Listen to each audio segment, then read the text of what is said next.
Halo, Assalamualaikum warahmatullahi wabarakatuh. Perkenalkan, nama saya Dery Tugu Santoso. Saya asal prodi S1 Teknik Mesin, Fakultas Teknik dari Universitas Singapura Bangsa, Karawang. Saat ini saya merupakan sebagai dosen untuk sertifikasi dosen tahun 2021.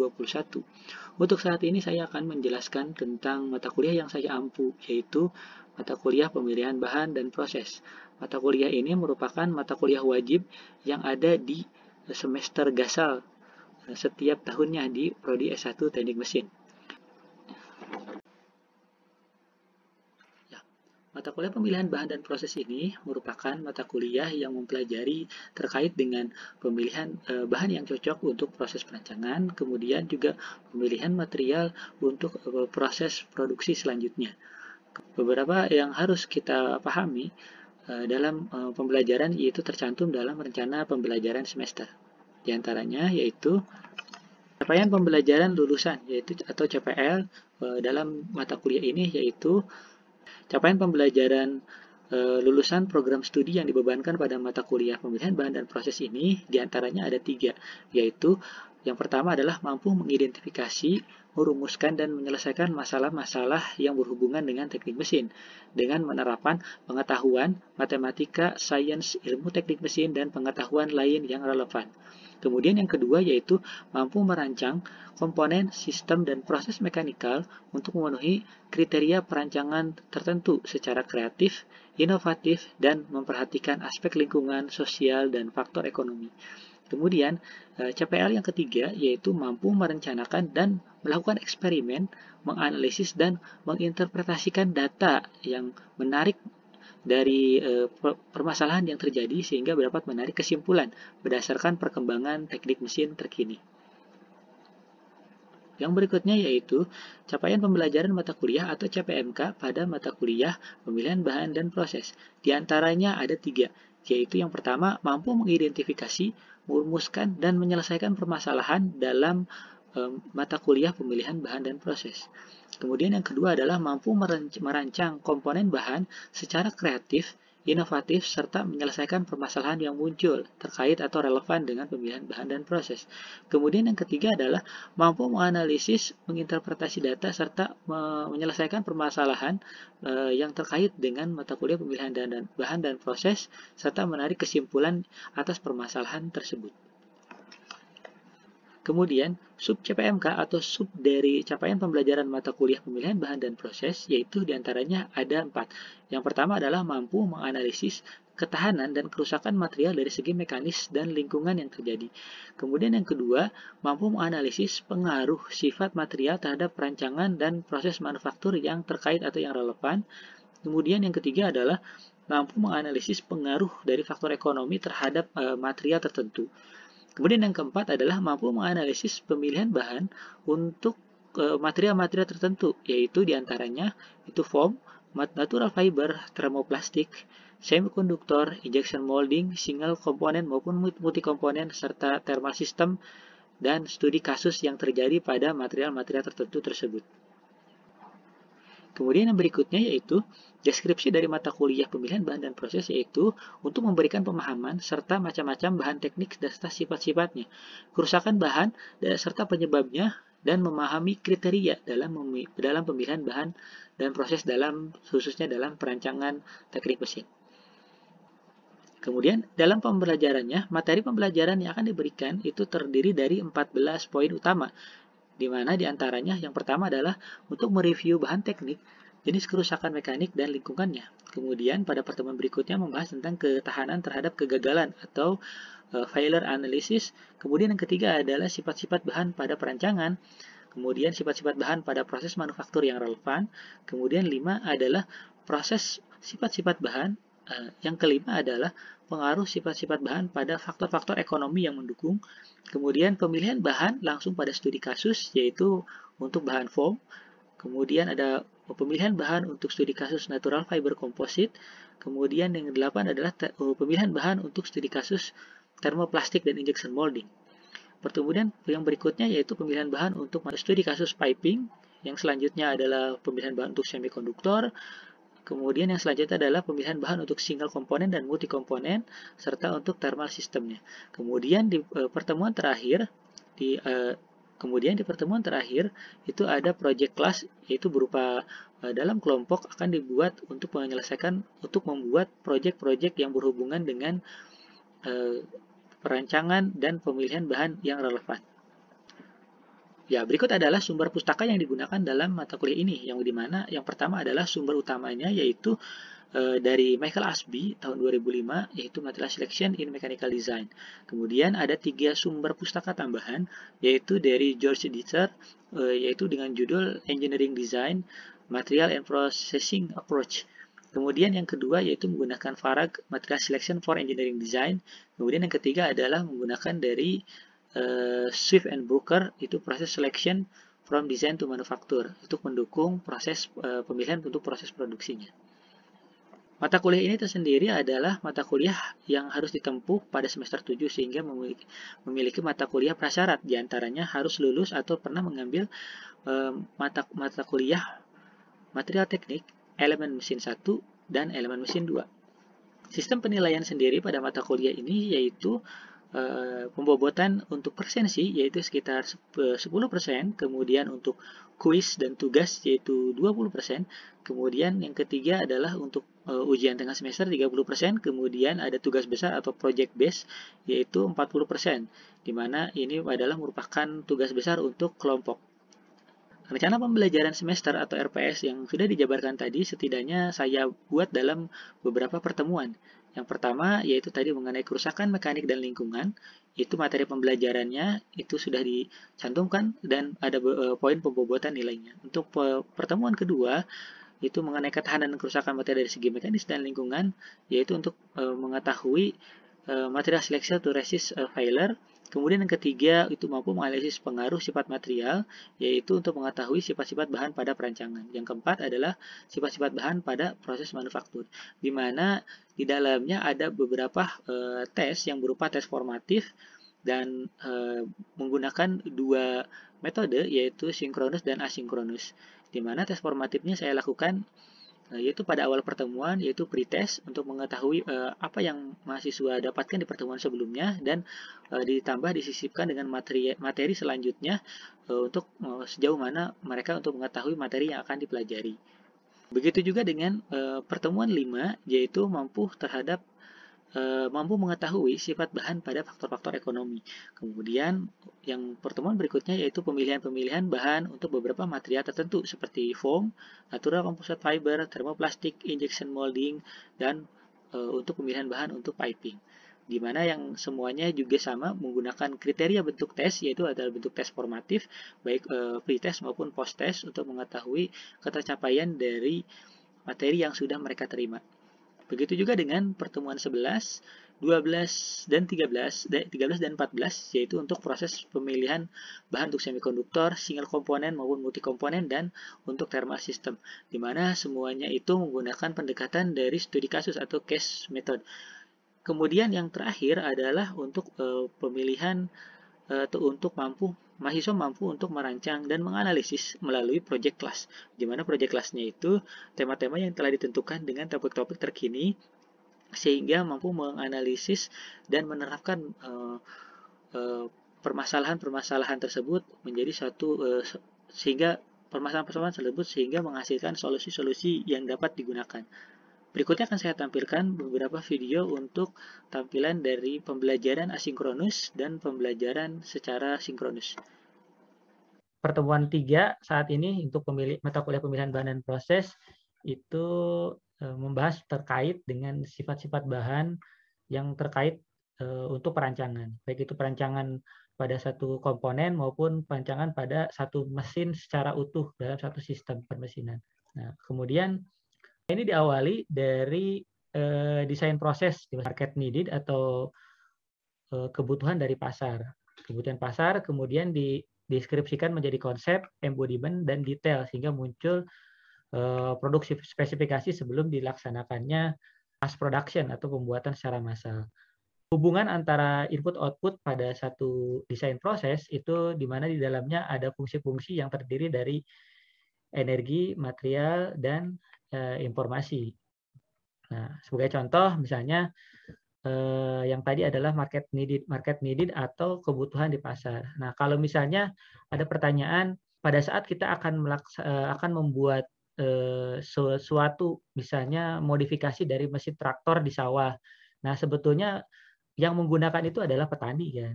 Nah, kira-kira menurut kalian hal yang penting dalam pembuatan atau perancangan mesin traktor itu apa saja coba misalnya?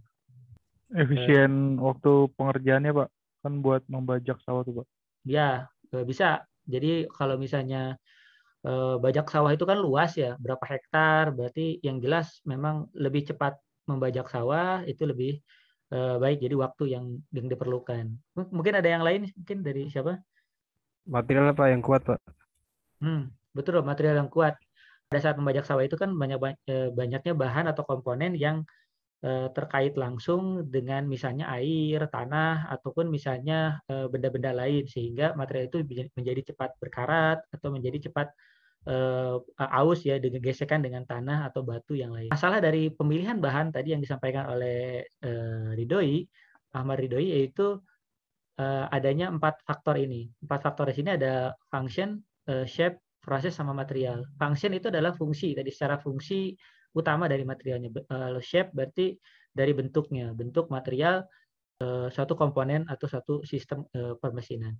Nah, proses ini berarti dipilih adalah proses yang digunakan untuk membuat satu elemen atau komponen tersebut. Dan ini adalah material yang mana yang cocok, apakah material yang tadi lebih kuat atau lebih tahan lama umur pakainya, atau material yang bahkan memiliki nilai ekonomis yang tinggi gitu. Nah, di sini ada garis yang menghubungkan yang hijau. Di sini adalah maksudnya garis itu ada keterkaitan. Contoh misalnya fungsi keterkaitan dengan proses. Jadi kalau misalnya fungsinya untuk membajak sawah, berarti prosesnya kira-kira yang cocok apa? Apakah proses tadi ada proses blanking, apakah misalnya harus ada proses machining, ada proses pencatuan welding, dan lain-lain. Nah, di sini juga ada hubungannya antara material dengan proses. Nah, kira-kira kalau hubungan antara material dengan proses apa yang bisa kita simpulkan di sini? Contohnya. Ya, Pak. Ya, kira-kira apa hubungan antara material yang kita gunakan dengan proses yang akan digunakan pada material itu? Contohnya seperti apa misalnya? Terus memiliki kekuatan yang sesuai dengan yang dibutuhkan. Lalu cost material agar tidak overprice juga ketika dibentuk atau dimanufaktur juga nanti, Pak. Oke, betul. Jadi secara tepatnya mungkin begini ya, kalau hubungan antara material dengan proses. Contoh misalnya kita akan menggunakan proses pengelasan, misalnya prosesnya pengelasan. Pengelasan itu kan macam-macam ya. Pengelasan itu ada GTAW, SMAW, ada itu maksudnya adalah material yang digunakan. Kalau misalnya kita pengelasannya pengelasan CO, berarti material mana yang sesuai. Jangan sampai nanti kita pilih tidak cocok antara proses dengan material. Kalau misalnya materialnya terlalu tipis, nah atau misalnya materialnya misalnya terlalu kekerasannya terlalu rendah, sehingga kita menggunakan las stripper tertentu, belum apa-apa dia sudah meleleh, bukannya menyatu tapi sudah meleleh. Begitu juga dengan proses yang lain. Kalau misalnya kita mau menggunakan proses bubut, nah prosesnya proses bubut, tapi toolsnya misalnya tools sisipan misalnya. Nah itu material yang kita gunakan material dengan kekerasan yang tinggi, misalnya menggunakan tadi ya tungsten atau misalnya tembaga. Nah itu jelas tidak akan kuat, maka dipilih adalah proses yang cocok dengan material yang cocok. Nah ini juga si pertemuan sebelumnya ini kan kita sudah mempelajari ada 6 jenis material kita ketahui ada metals ini kita ketahui dengan ada ferro dan non ferro, kemudian ada polimer di mana di sini ada polietilen, polipropilen, polikarbonat dan lain-lain. Kemudian ada elastomers, kemudian ada glacis atau glass ya kaca, kemudian keramik. Di sini keramik ada berbagai jenis juga, dan kemudian ada material hybrid atau material yang gabungan dari 2 atau lebih material. Nah, contoh misalnya di sini ada gabungan antara keramik dan metal menjadi material yang hybrid, atau misalnya hubungan antara metal dan polimer. Begitu juga dengan bahan-bahan yang lain. Ini bisa 2 atau 3 atau lebih dari material sehingga menghasilkan material khusus ya, atau material hybrid. Nah, sebagai contoh di sini materials, kemudian kita milih metal. Nah, kita akan menggunakan metal itu metal apa? Kalau misalnya di sini ada aluminium alloy, misalnya kita pilih untuk material non ferro. Nah, untuk aluminium alloy ada banyak kelasnya, ada 1000, 2000, 3000. Nah, terus kemudian numbernya yang berapa? Sama seperti yang secara umum misalnya kita pilih metalsnya itu material 10 dengan nilai karbon misalnya sekian persen. 0,2%, kemudian saya pilih jadi 10-20 misalnya, atau 10-30 untuk jadi membernya. Nah, segala dipilih jenis materialnya, kemudian muncul atributnya. Nah, kita akan pilih material yang mana yang cocok berdasarkan fungsinya atau berdasarkan proses selanjutnya. Maka di sini pilih apakah ada density, ada mechanical properties seperti tahan uji tarik, kekerasan, hardness, atau kekuatan, dan lain-lain. Begitu juga dengan properti yang lain ya, seperti thermal, electrical, corrosion, dan lain-lain. Nah, ini sebagai contoh ada beberapa mechanical property itu apa saja, terus thermal property apa saja, electrical apa saja. Nah, yang dimaksud dengan mechanical property itu seperti yang kita pelajari di material teknik, bahwa mechanical properties adalah ketahanan material pada saat diberikan pembebanan secara mekanik. Pembebanan mekanik seperti tarik, impact, atau misalnya gores, dan lain-lain. Kalau thermal jelas respon material terhadap terhadap pembebanan atau perlakuan secara thermal atau menggunakan panas. Kalau electrical berarti perlakuan dengan menggunakan listrik. Nah, kalau optical berarti dari tembus pandang ya, seperti kaca dan lain-lain. Nah, ini sebagai contoh misalnya material ABS, ini ada density, harga, mechanical property, dan lain-lain. Di sini sebagai contoh adalah misalnya digunakan untuk dia apa ini? Yang sebelah warna-warni sebelah kanan yang biasa digunakan sekarang nih. Lego, Pak, Lego.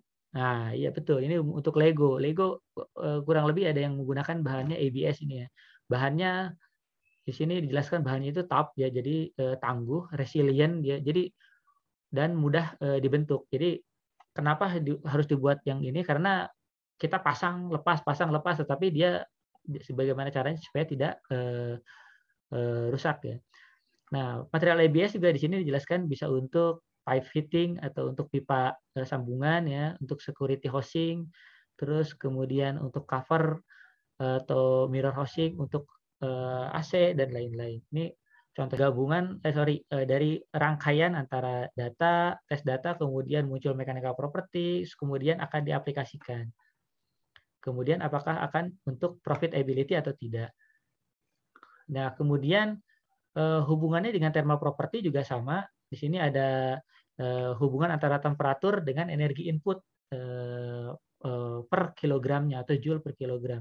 Ini biasanya untuk kiln atau bagaimana untuk menahan atau mempercepat dari perpindahan satu thermal pada satu komponen. Contoh misalnya pemilihan bahan untuk box yang dia untuk menahan thermal di bagian dalam atau untuk menahan dingin. Jadi biar dinginnya tidak keluar. Biasanya kita lihat pada termos misalnya kan, itu juga sama. Atau enggak insulated box untuk COVID, atau untuk di apa ya?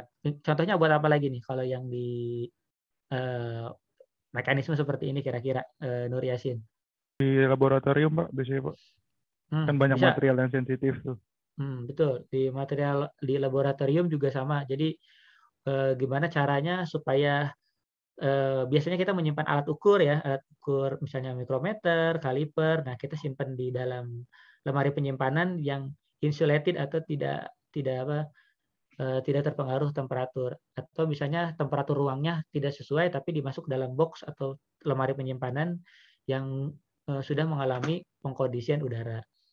Nah, di sini juga sama, dia transient heat flow, atau di sini biasanya dia heat antara input dengan yang output untuk mengalir, untuk cepat mengalir ya.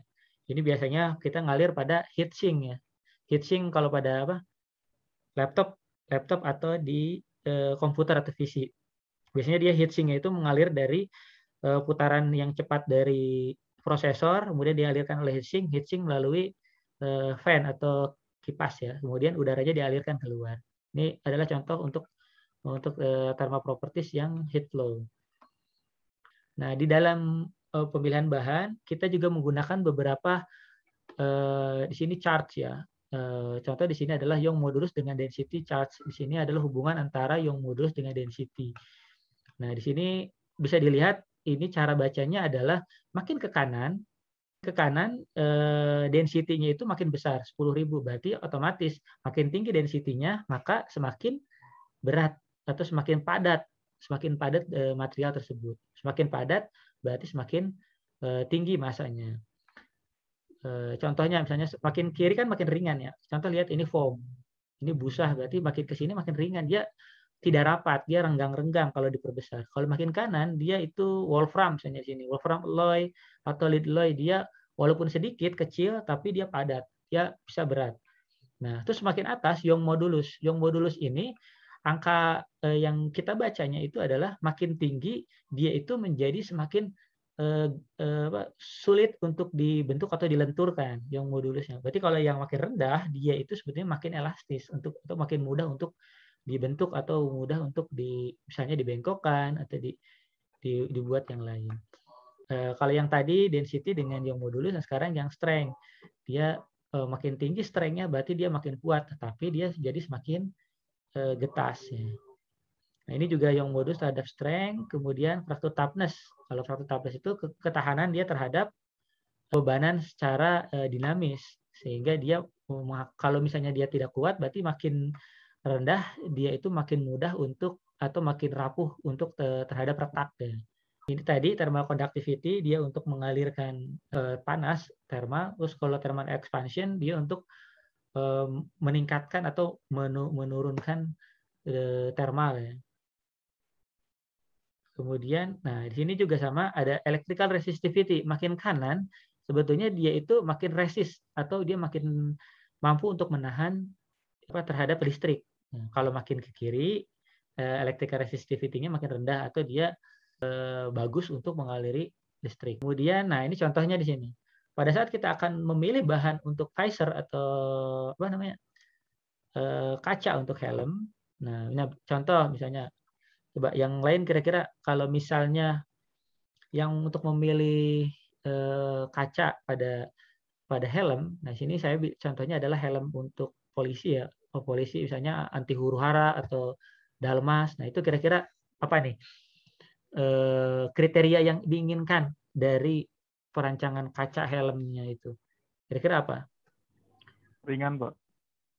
Jelas ringan ya, berarti betul. Jadi kalau misalnya kacanya berat, nah itu jelas pekerjaan dari polisinya akan menjadi terhambat ya, betul. Terus apa lagi kira-kira?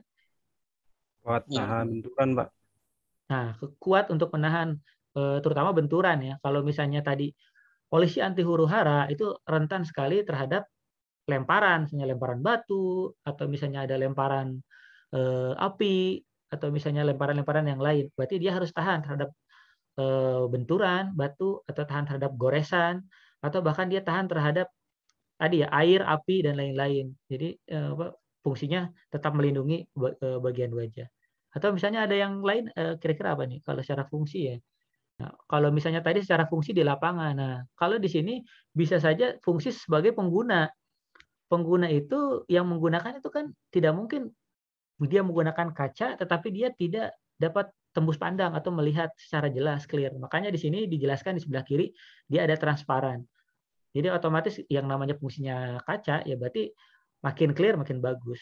Jadi jangan sampai ngedesain kita pilihnya bagus desainnya tetapi pas pada saat pilih bahannya oh ternyata pas dipakai buram atau kena air jadi buram itu kan tidak bagus ya.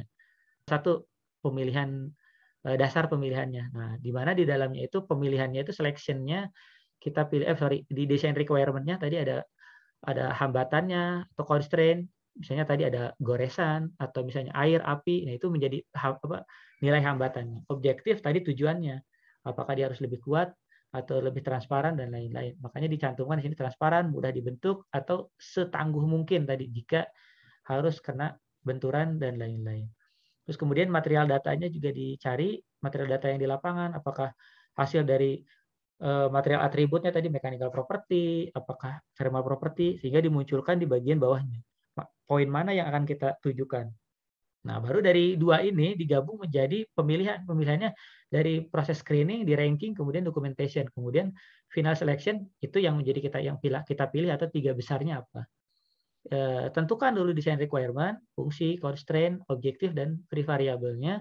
Terus kemudian eliminasi menggunakan screening, kemudian di ranking, jika misalnya muncul 5 besar, kita ranking 5 besar, seperti yang di bagian kanan. Di sini sudah di screening dan di ranking, dia menjadi 6 besar. Tapi di ranking berdasarkan fracture toughness, atau ketahanan dia terhadap retak. Terus kemudian sudah di ranking masuk ke documentation, atau yang relate material itu umum nggak sih ada di Indonesia, atau umum nggak sih digunakan untuk kaca gitu ya. Ini tadi penjelasannya, function itu adalah komponen itu mampu untuk melakukan apa, constraint itu kondisi apa yang tidak bisa dinegosiasi atau tidak bisa diganti-ganti, objektif itu apa yang kira-kira bisa dimaksimalkan dan diminimalkan. Kalau free variable jelas apa kita akan memilih berbagai macam material, apa berbagai macam proses dan lain-lain. Nah, sehingga dokumentasinya itu tadi. Jadi kita pilih 3 besar. 3 besar ini biasa digunakan untuk apa sih? Oh, ternyata kalau polikarbonat digunakan untuk safety shield dan goggles atau lensa dan lain-lain. Terus kemudian selulosa asetatnya itu sama, bisa buat goggles juga, buat frame. Nah, kita tinggal pilih bahwa di mana yang ini tuh yang paling sesuai, yang bisa digunakan yang mana. Terus nanti kalau misalnya ada faktor misalnya biaya dan lain-lain, kita bisa pilih di faktor dokumentasi.